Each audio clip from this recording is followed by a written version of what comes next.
Hello everybody, it's Claire back with another art journal video. Today I'm working in my Dina Wakley craft journal, just doing a double page spread. So I'm just adding a little bit of gesso onto the pages, trying to leave some of the craft background showing through. This is the lined circle stencil from one of Dina's new releases, and I'm just using a turquoise paint with this, using a blending sponge to apply it. And then I'm just using the paint that's left on the sponge just to add a couple of areas, oh my days, can't speak tonight, a few areas of paint onto the page.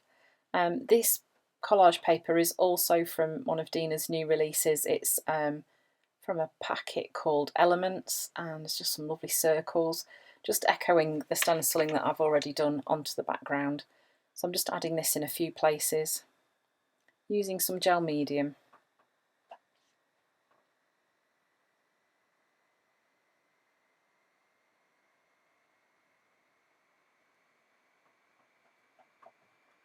So then this is one of Dina's older stencils, and it's a circle one. I can't remember what it's called, but it's one of my favourites because you can either use it as it is or you can just use elements of it.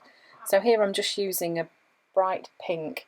It's an Amsterdam acrylic called Permanent Red Violet Light. It's one of my favourites. If you've watched my channel before, you'll know it's one that I really love. And then I'm just using a small plastic tube and some black paint. I'm just doing a bit of mark making onto the background.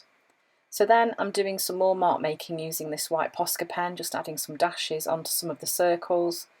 It is fun to add marks onto your pages, it just kind of makes it a bit more personal. This is another doodle that I'm doing, and I'm going to do this in a couple of places. You will find that pens and paints disappear into the craft paper. It is quite absorbent. But it's quite nice because it just does give a different look to the things that you use on your page. Then this, I'm just using a white gel pen, and I'm just doing some lines on those collage paper circles that are in the background.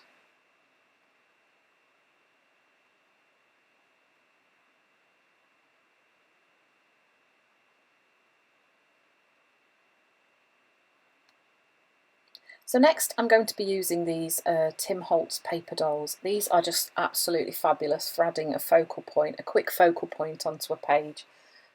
He's got many different sets of them. I think probably my favourite set are the Christmas ones.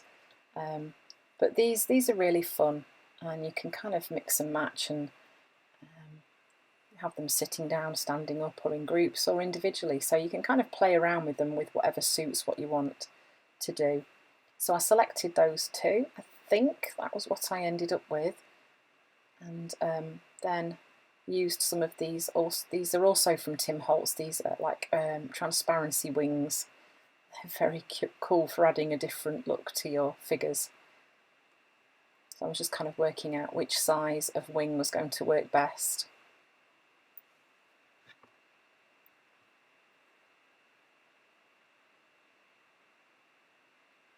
And then I'm just using some double-sided, oh dear, I'm at it again, double-sided tape to stick the wings onto the back of the figure, and then using a bit of glue as well to stick the figure down onto the page.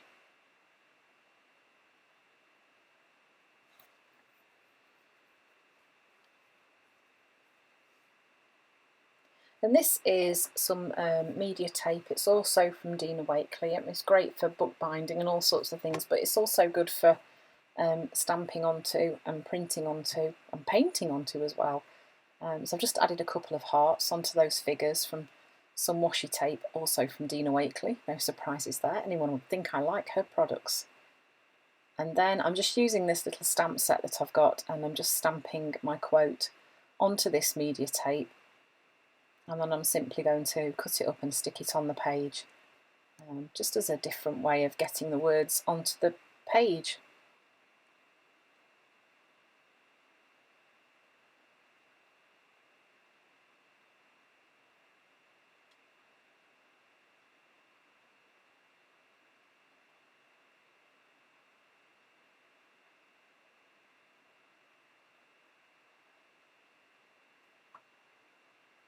So the great thing about this tape is it's got sticky backing on it, so when you can peel the paper off the back and you can just stick it straight in place where you want it to go, which is another reason why it's great for bookbinding as well. If you're wanting to add the spine onto a little homemade book, it's easy to just pop it straight on, you don't need any extra glue.